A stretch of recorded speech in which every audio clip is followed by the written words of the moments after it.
211 Ontario is a free helpline that connects individuals and families with critical social supports in our communities. Joining us on YourTV is Karen Milligan, Executive Director for Ontario 211 Services, to explain what 211 Ontario is and how to reach out for help. Well, we'll start with the easiest question. And 211 has been around actually since about 2002 in Canada, but it is a helpline. It's more than anything, it's navigation assistance when people need help, but they aren't sure where to begin. They might not be aware of what services are available to them. So our role is to help them navigate through those services and find what they need. We've certainly experienced about 50 to 100% increase of call volume, depending on the day, and depending on what kind of announcements are being made by various ministries and government officials. But what we've found is a huge increase in call volume, and really that indicates a greater need for the services that we can refer people to.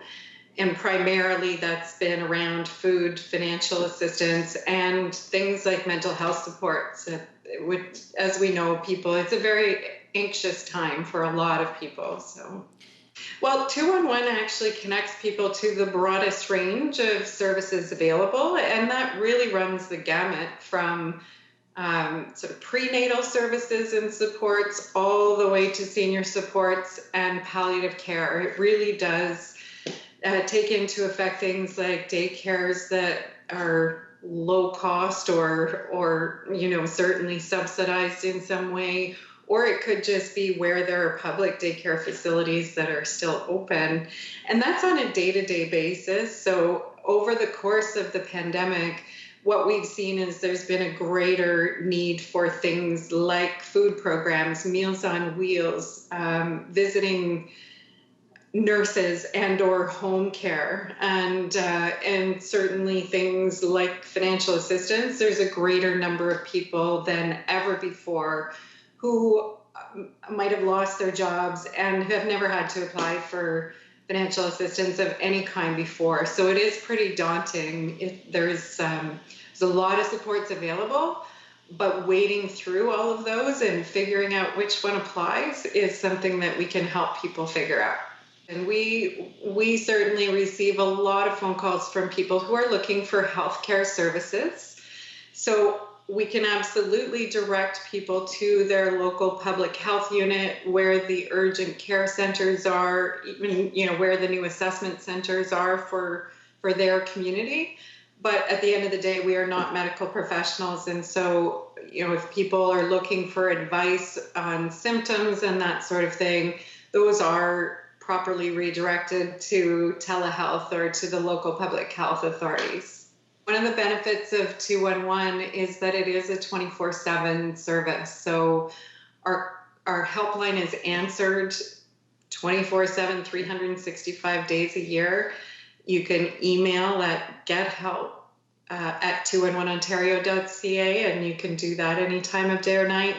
You can visit our website at 211ontario.ca to search for services, and you can do that by entering a keyword or looking at the topics that are there in the way that those services are organized. So all of that is available 24/7. We do have limited hours for our chat service. So it is available Monday to Friday, 7 a.m. to 9 p.m., and then certainly in the after hours, when most other services are closed, that helpline is still available. Well, the only other thing that I will mention is that in terms of the increased volume we're seeing, we're also able to collect information from people about those needs, and also certainly where we're seeing gaps in service. And we're being able to feed that information through to decision makers. So some of those needs are able to be met because somebody has reached out and identified that maybe their area is not being served, or that they can't access the programs that are available. So that's a really nice give back, if you will, is the detailed information that we collect, and very much at a population or aggregate level, but it is able to be shared back with local and provincial authorities, and that can really inform where supports are needed